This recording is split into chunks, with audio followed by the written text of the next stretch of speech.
Mike, how's it going, man? Ah, Mike, man, it's going well. Enjoying myself, enjoying life. Just enjoying the victory. I know people are trying to take that joy away from it, but they can't do it.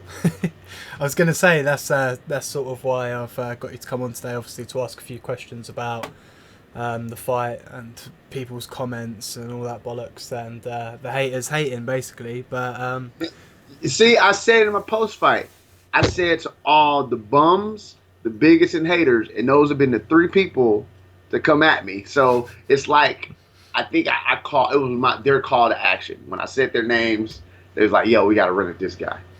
so obviously, for people that may tune into this and don't know who you are, introduce yourself and let everyone kind of Yeah, know what's going on. I'm Mike Jackson. I'm a Houston combat sports media personality. I cover, whether it be any kind of combat sports, boxing, MMA, kickboxing. I work with promotions like Legacy Fighting Alliance, with it's called Submission Hunter Pro, which is in all like basically a grappling super fight promotion. I'm a photographer. I do analyst and commentary. I do so many things outside of fighting.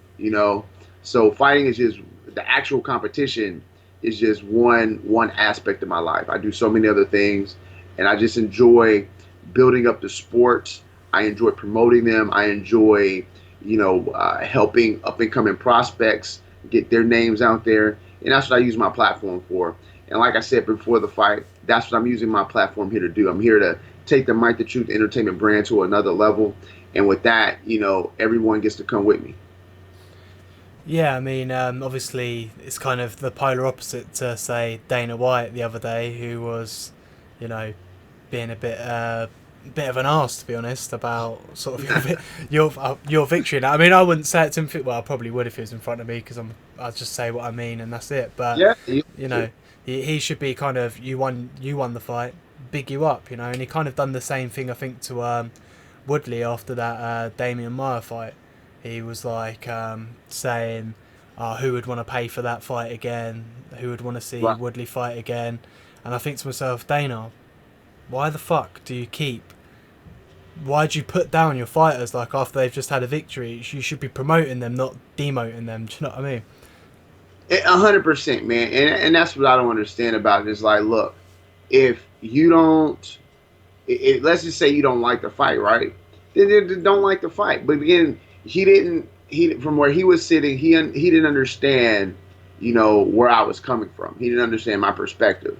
And I asked one of the reporters after we did a post fight interview, and he brought up the showboating comment. So I was like, hey, do you feel that I was showboating and taunting? Well, I brought this up after, but he had mentioned, he said, well, in the moment I did, but then I remember what you said in the post fight. I went back and watched the fight, and I was like, oh, okay, I get what he's talking about. So in that moment, while the fight is happening, it may have looked one way, but those weren't my intentions. Mm. And if I would have had an opportunity to explain that to Dana, he would before he said what he said, then I think it would have changed his perception and his idea about the fight. But Dana is an emotional person, and he says what he says when he thinks it. And I think that's one of the downsides about Dana White. But like I said, it's his opinion, and there's nothing I can really do about that. Yeah, I mean, obviously, I watched Joe Rogan's sort of review of the fight, and he said about like CM Punk should kind of give up basically, and he was just like, oh yeah, Mike was just tickling him, and blah blah blah, like fooling around with him. I didn't really tickle him. Okay, that was okay. That part, all right, I did. Like he rolled for a knee bar, and I've kind of always wanted to do. Well, I should say, well, people get me in that position, like while I'm kind of like being patient and waiting for him to move. I'll just pretend like I'm tickling him a little bit. That's Mm. all I was doing. But then people get mad at that. I'm like, yo, like people have literally like laid down in fights and they do all this other things, and I pretend to tickle someone, and y'all get upset about it. Like, come Mm. on, man. It's like Khabib when he's like talking to people as he's beating them up, giving them smack talk like quit or Like, lay, come on. and yeah, it's kind of acceptable for like you said, people to lay down in the middle of the ring or Cody Garbrandt to be like dancing around He did the people and robot. stuff. Yeah, He did the robot. but I didn't do the robot.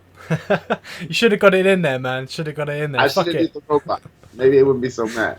Um, so how do you think the fight went for you, like personally? Like, obviously, I know you The got the fight, win, but yeah, just the fight went. Like I said, I wanted to get the first round knockout, and then after that didn't come, I was like, go out here and have fun, And I stuck to the game plan 100%. I had UFC Hall of Famer Pat Miletich in my corner giving solid instruction. I had my coach Robert Perez giving solid instruction, and then he was more like the jokester of the group. My podcast co-host Richard Burmaster, podcast called The Truth About Stuff. You find it on iTunes, SoundCloud, Stitcher, all of those good ones. He was in the corner for comic relief, but he does that. He has a wrestling background as well, so it's not like he doesn't know anything about fighting. He knows wrestling. He works for the Legacy Fighting Alliance. So dude is knowledgeable. But as far as the corner goes, we followed the game plan to a T. And that's all that matters. So about my performance, could have been better. Sure, it could have been better. Could I have done some things a little differently? Sure. But hindsight's 2020. And as far as the fight goes as it stands, I'm 100% cool with it. yeah. That's what I was going to say. What would you have done differently now with hindsight in mind? Obviously, with the reaction to, say, everyone else from outside going, this shouldn't have been on pay-per-view or whatever. Would you have just gone in there Well, and tried to I wouldn't fucking have spark him? I wouldn't have done anything differently as far as like from the fans' perspective. Just my own personal. Look, I criticize myself at times. I'll go back and I haven't watched the fight yet, but just from memory, I remember some things that I'd done or didn't do that I would change. But as far as like pleasing the crowd and pleasing Dana White, nah, I would have done the exact same thing. Mm. So what's your take on sort of like those UFC fighters tweeting about it and like people saying, oh, this is, I think I had Mark Diakisi on here a while ago. He's a nice guy, but he was just kind of like laugh out loud, hating on it as well. So what's your view to those guys? No Man, fucks. yeah, look, I got people. I have several fighters who reached out to me after, and they was like, "Yo, you did your thing. That's all that matters." And that's look, it's not about them. It's not about their opinions and what they think on the fight. Like it was my fight to have, and it was my fight to go out there perform, or myself and Phil, and so that's all that matters. And if I'm cool with it, that's all that matters. Mm. And what's your take on Daniel Bryan? Because he obviously, the WWE star, he tweeted you, and I saw your response, and I was fucking laughing. It's like, hey man, I'm not even upset about it. It's Daniel Bryan. Although I'm not I've never been like a Daniel Bryan fan because just from that part of wrestling, I hadn't gotten back into it. I understand his popularity, and I understand he even has a little bit of like some catch wrestling background and things like that. But I'm cool with it. I'm all about the. I told you I'm an entertainer. You know what I'm saying? And so now I have the other entertainers coming at me. Hey, I mean it's cool. It's keeping my name out there. Well, it actually is sending my name into the wrestling world a little bit more. Mm.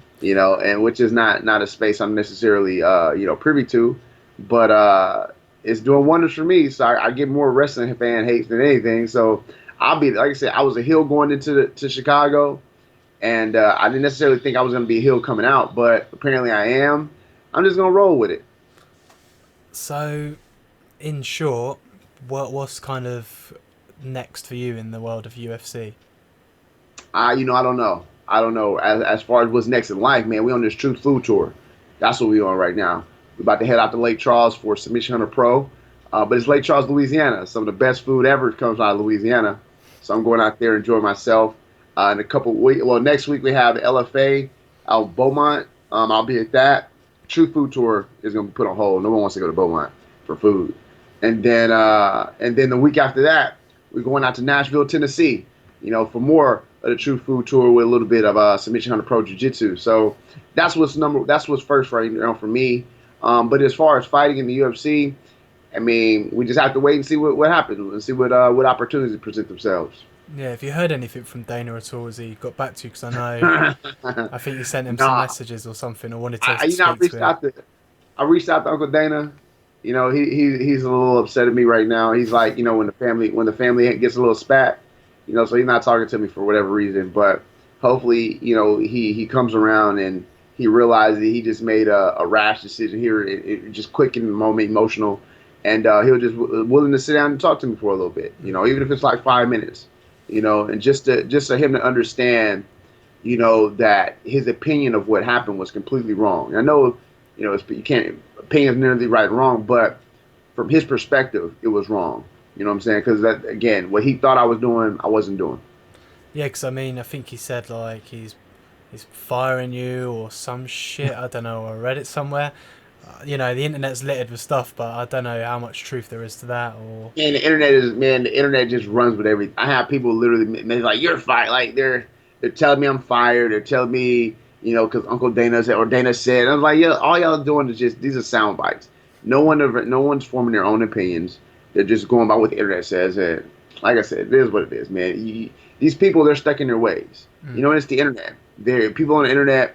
They they're the personalities, and I think it's an extension of people's real lives, but it, there's no accountability. So they can say what they want to say, and then there is no, well, let's discuss it. They don't want to discuss it. It's just their opinion, and that's it. yeah, So you can't argue with the internet, man. It's a lose lose situation, yeah. I always hate that as well. You've always got keyboard warriors that are like, man. fuck this guy, man. I'll beat the shit out of him. And you're like, you Dude, say that to me, I have please. little kids, man. I have like these teenagers, and I don't even respond to them. It does nothing. I'm not responding to some kid about him being able to whoop my ass. I like, dude, I will mush you in the face and push you down like a bully on the playground. You know what I'm saying? I'm Yeah. not gonna beat up a 15-year-old, or 14. I have 14-year-olds coming at me. These are kids. I'm a grown man. What is a 14-year-old gonna do to me? Nothing. He's gonna sit his little ass down someplace. So, what did you think of CM Punk as a competitor in the Octagon review? Do you think was he kind Nah, of out of his depth? That's what a lot of people said. everything I said, I knew what it was going to the fight, and I would there was nothing that really surprised me as far as his fighting abilities Hmm. because I knew where he was and I knew what was going to take place. I mean, he did some things that kind of like caught me off guard, and I had to prepare. Like when he went for a knee bar, and I wasn't expecting that, so I had to defend that. And then he jumped guard for the guillotine, and I had to defend that. But other than that, like I wasn't surprised by his fighting abilities. I knew where he was. He's like doing a jumping for the guillotine. You're like, oh shit, Well, yeah. oh. So if you watch when he jumps for it, I was kind of like off balance, and so you see me kind of like shimmy back to get my back to the cage because I was really off. If I would have just stood there, I probably would have went down. But I kept my balance. I kept my composure. I got my back to the cage, and then like I said, after that, I dropped him down to the ground and gave him a little bit of business. Would you say you basically carried him for the fight pretty much, rather Yeah, than 100%. Look, here's the thing, man. It's like, and carrying is a boxing term. I know a lot of people may not in the MMA world may not know it, but we're in a situation like in this fight. There is nothing like on the line outside of just bragging rights, right? And for me, I knew what it was going into the fight. Now, obviously, I wanted to be more cautious because, again, he wants to be the guy to lose to CM Punk. I'm a forever meme if that happens, right? So I'm a bit more cautious, because to me this isn't like we win and we move up the rankings or anything like that. It's just a fight, you know. And so the way I looked at it during the fight was that there's no reason or need for me to hurt this guy. And I said it before. I was like, look, I'm not trying to hurt him. I just wanted to beat him up enough where he understands that there's levels to the sport and make him not want to do this anymore. And I showed that. I proved that he wasn't on my level by the ass beating that I gave him and that I sent him to the hospital. That's all he needed. I didn't have to leave him face down on the canvas. I didn't have to leave him, on the mat where they have to pick him up and sit him on the stool. Look, he has family there watching. He has his little lady there, AJ Lee. She's there. He has other friends. He has people watching. There was no need for me to leave him out like that. I wanted let him go out on it, let him walk out of that cage on his own. I wanted him to have some dignity. because I know if the shoes were reversed, I look. That's one that's a fear is to be knocked out and have like like my mother is watching and all these people are watching, my family and friend. That's a fear to be knocked out and have these people witness that because they don't know what's gonna happen. They don't look. Anything can happen in a fight. You know what I'm saying? There are people been knocked out, they die later. Mm. Or their lives are never the same after. I didn't want that for him. Now, I'm a more compassionate person than a lot of other people. These people are some savages out here, dude. They wanted me to leave this dude dead. You know what I'm saying? And I was like, there is no need for that. We knew what the fight was going Yeah. in. And I told people that there were levels to this. You know what I'm saying? And I even I was like, yo, this fight shouldn't be in the UFC. I said that really shouldn't be on pay per view. But the reason it was in these positions was because of his name. You know what I'm saying? And so we had to be there. But like I said, from my point of view, I didn't have to leave this dude incapacitated on the mat. All I needed was to get a win and let that guy walk out, and that's what I did. Yeah, it's kind of strange as well because, like you said, you knew kind of the quality of the opponent and where it should be placed. Maybe not on the pay Right. per view, and yet then you're kind of getting the flack because you did what you needed to do, got the win, and yet it's suddenly your fault that it was on pay per view. And do you know what I mean? And you're kind of just like, Right. oh, I didn't make the choice like of where we were fucking slotted in. Exactly. It I wasn't just my did my fault. job.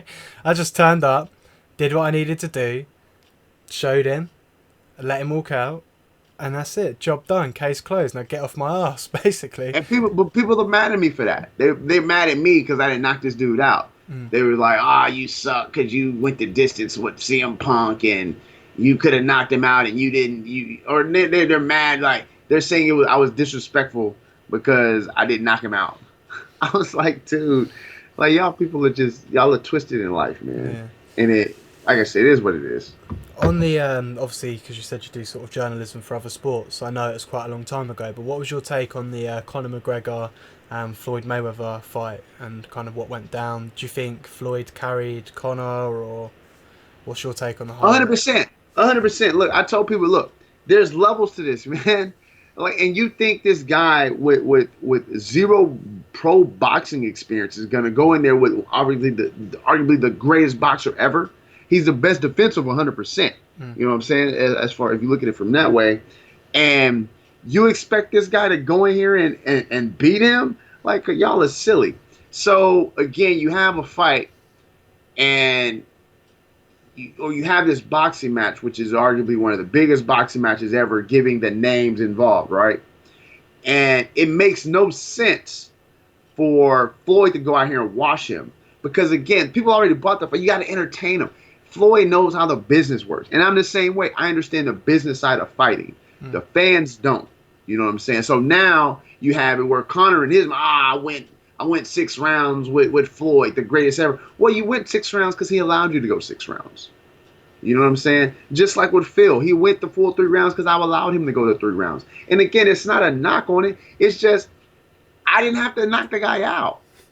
I could have. People saw the fight. If you watch the fight, I heard him several times in each round. I could have went in for the kill, but I chose not to. For what? To hurt him, to give him more brain damage. Yeah. Like it wasn't necessary. You know what I'm saying? It wasn't necessary for me to leave this dude laid out on the mat because that's what I wanted to do. I didn't want people are, oh, why didn't you finish with the ground and pound? Well, I didn't want a TKO finish. I wanted either a knockout or I wanted the knockout finish. But since that didn't come, I was like, well, let's look. We don't know how long if we're gonna get these. I knew he wasn't gonna get another opportunity to be in the cage because again, that was my goal was to make sure he never fought again. For me, it's up in the air what happened. So I was like, yo, let's get the full 15 minutes. It ain't gonna hurt. I mean, it's not gonna hurt anybody. Well, apparently it hurt a lot of people's feelings, but in my mind, it wasn't gonna. In the moment, I was like, it won't hurt anything. Just get the full 15 minutes, and people mad. So Yeah, and as well as like obviously you don't want to chase the knockout because you don't want to potentially gas or like find yourself feeling a bit fucked. You know what I mean? Like, oh, I'm tired right, of this pace. You don't want to like force the knockout. You don't want to right, be trying to ground and pound him, and he's just like laying there and he's not quitting because he's got some immense heart. And you're thinking to yourself, shit, man, I'm feeling a bit tired, you know. So you just stick to the game Right. plan, don't you? And Yeah, there you I go. stuck to the game plan 100%. So what does it take to be like a top athlete within the UFC? Like, what's your sort of give on that? Because obviously, do you train every day? What's your sort of routine like Man, within that world? these guys, to be a top athlete, you have to dedicate your life to this sport. You know what I'm saying? And that's not something that I necessarily have. Again, I love the sport, and I've dedicated my life from the sports aspect, but I'm not dedicating my life to the training aspect of it. Look, the training for this fight alone it changed my whole life schedule up, and I know what it takes to do all that, and I'm just not willing to make that kind of life adjustment, Hmm. because I have my hand in so many different fires, and if I were to train full time and for an MMA fight, that's going to take away from other things that I'm enjoying with my life. You understand?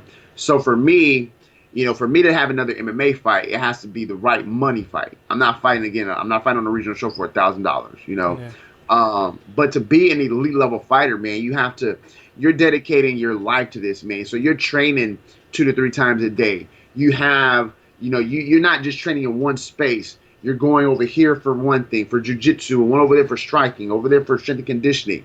Then you have to add the recovery aspect into it. For me, I added cryo with the I cryo Sugarland, and then I added the float tank for the sensory deprivation tanks from Urban Float in Houston Heights. So I added these things, and then people have massage therapists, and some people have mental coaches. I mean, there's so many aspects of this game that to be an elite level competitor, you have to prepare for, and you have to be willing to make these sacrifices. You have to have a nutritionist to make sure your diet is going well. You know what I'm saying? There's so many facets of this game that people on the outside don't understand and don't comprehend. But you have to make these sacrifices if you want to be the best. Hmm. Yeah, because I've done two podcasts with two different people. Phil DeRue from American Top Team, who trains Dustin Poirier and Joanna Jacek in strength and conditioning, and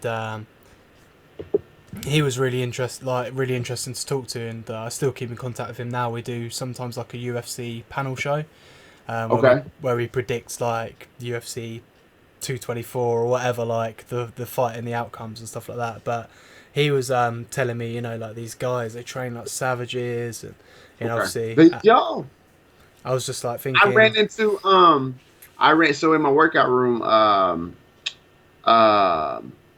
I ran into Uriah Faber, and we were just talking about alpha male. And I know there's several people I know from the Houston area that have traveled out to the alpha male gym and train. And one thing that he said, "Yo, man, it's either sink or swim in here.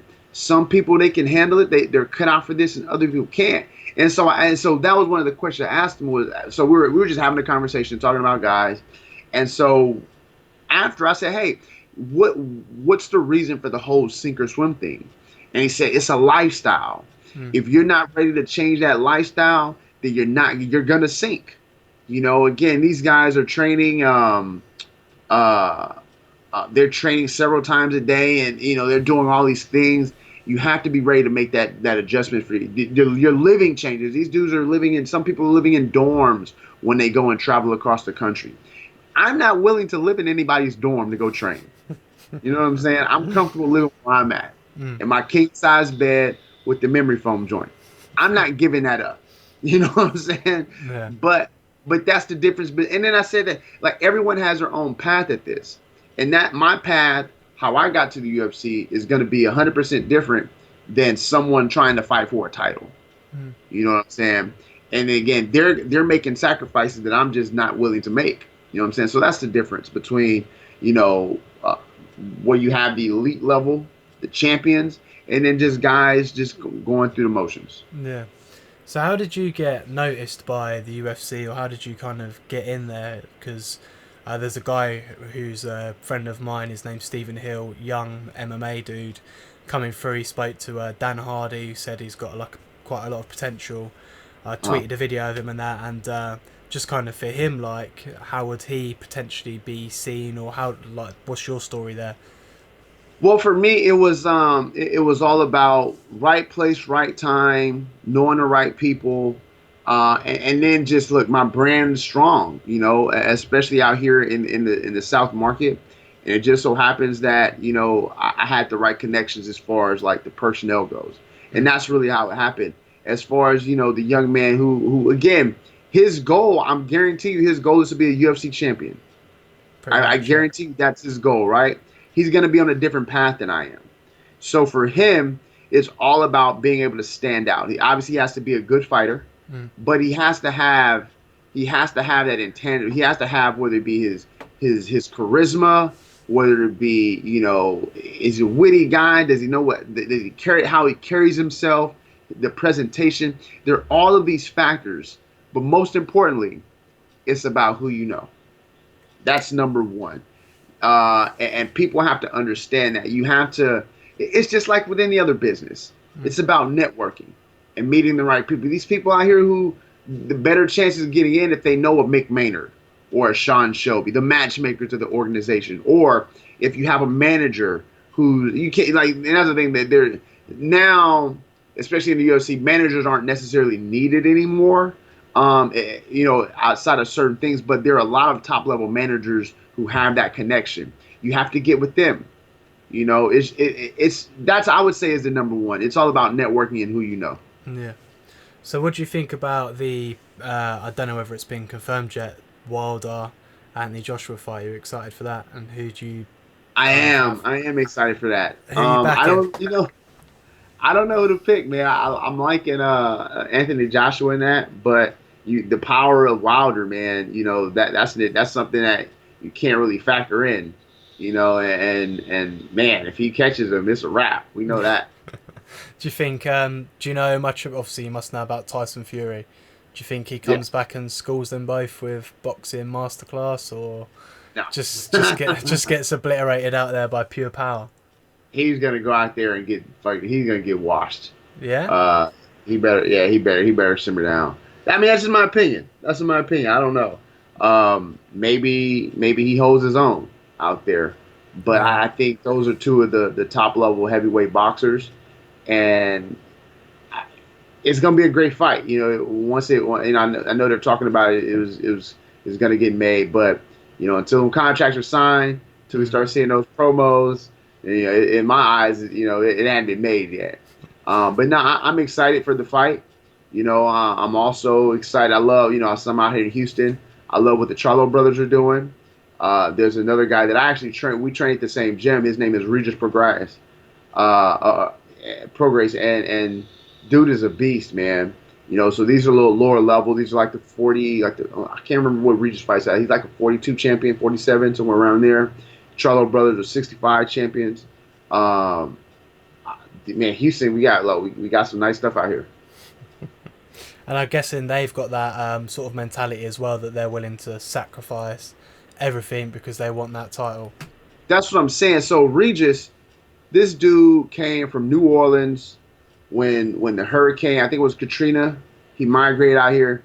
This dude, I've seen this guy since I've been knowing Regis, man, probably about at least 7 years, 6, 7 years, and I've seen him work his way up from just like a lower level pro to a world champion. You know what I'm saying? And I've seen the hard work that he's put in, not only in the gym, but when he goes out there and performs and, he makes these call outs, the dude is good. The Charlo brothers, I didn't follow their career early on. I was aware of them, didn't really see them box until maybe the past, probably about 4 or 5 years. I was really watching the Charlo brothers and just watching them progress and grow as fighters, man. Like it's people don't understand what it takes to become a champion. Not even just to be really good, but Mm. to become champion. It takes something that not everyone has in them, and that's not something that you can necessarily teach. It's just something that you born with. Yeah. And if you don't have that gift, man, it's tough out there to become the It's top of the top.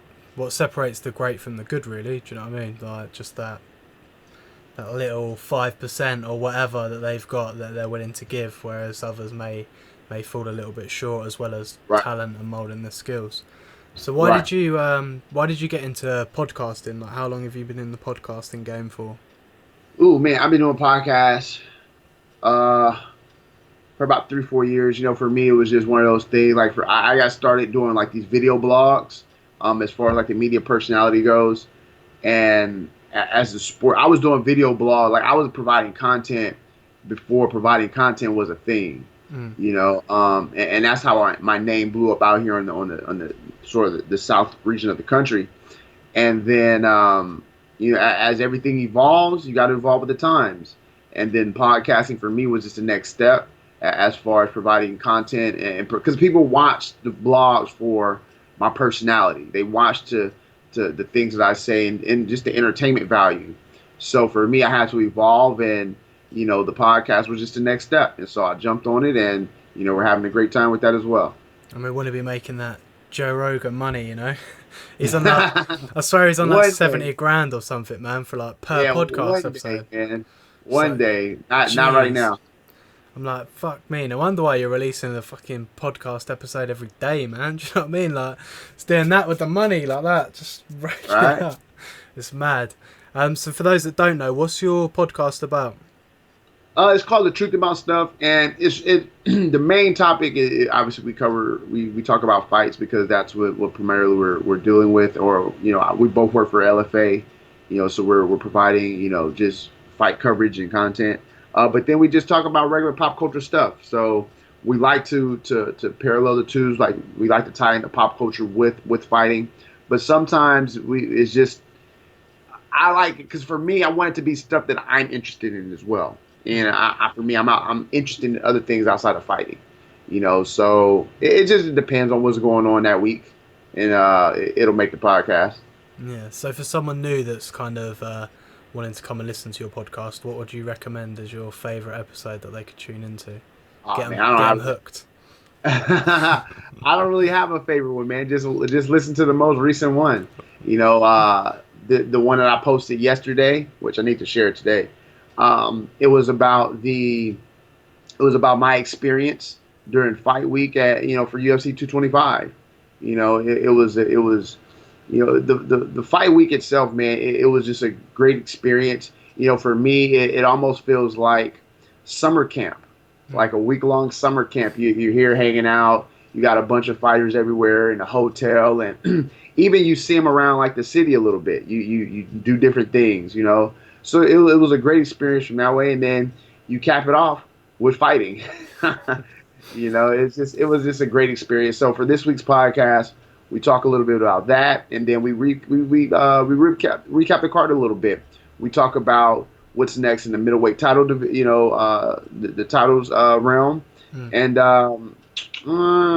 I think that's about it for this week. Yeah, this one was kind of a brief one, but next week we're gonna be previewing the LFA card, or there's a lot of stuff going. I mean, a bunch of stuff goes on during the week about MMA.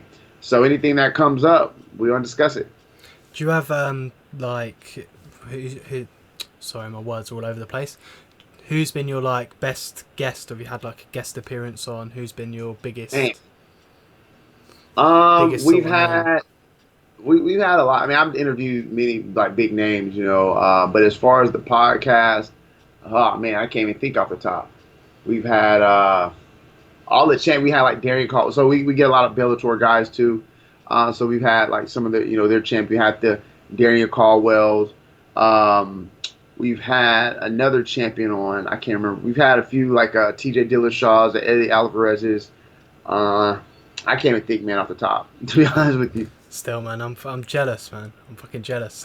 I'd love to be talking to those guys, man. So you're lucky to be. Well, you've made your own path. You've made it happen. So Yeah. respect for that. Obviously, I know you're short on time, so we can wrap things up if you want, man. Like I Oh yeah, appreciate cool, it. man. I appreciate it. For Yeah. sure, man. I hope you enjoyed it, man. I enjoyed myself out here talking to you. Yeah, no, man. I really appreciate it. If we chat off cam for a couple of minutes, that would be cool.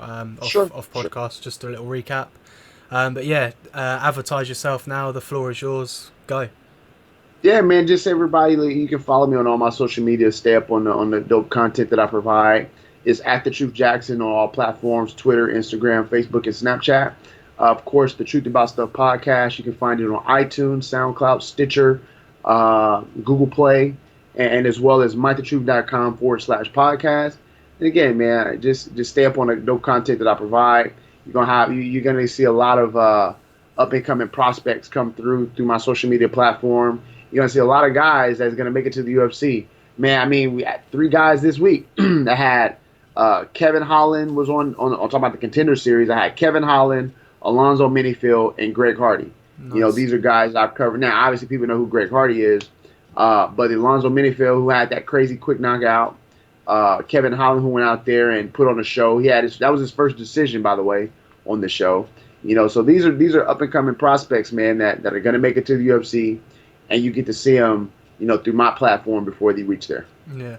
No, man, cool. I'll link all your links below anyways if you ping them over to me. So people Appreciate can find any of your sites and that, Instagram, whatever. It'll all be linked below. But cheers for coming on, man. I appreciate your time, and I'll chat to you off live in a second. Cool. Yep.